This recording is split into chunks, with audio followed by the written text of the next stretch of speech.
Sayyidul ayyom hajjul masokin kunlarda eng yaxshisi miskin insonlarda hajji bo'lgan juma ayyom barchamizga muborakli bo'lsin azizlar.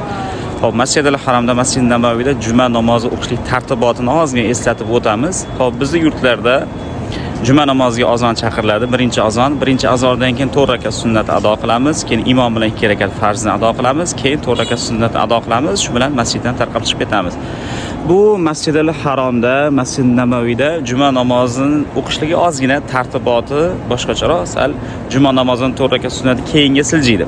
Xo'p, bu yurtlarda ham, bu joyda ham birinchi azon chaqiriladi. Faqat birinchi azon bu e'lon azoni bo'ladi. Ya'ni bugun juma ekanligini e'loni. Ya'ni bu juma namozining vaqti kirgani degani emas. Faqat bugun juma ekanligini e'lon azoni. Shuning uchun birinchi azon chaqirilgan vaqtda 4 rakat sunnatdan to'xtab turamiz.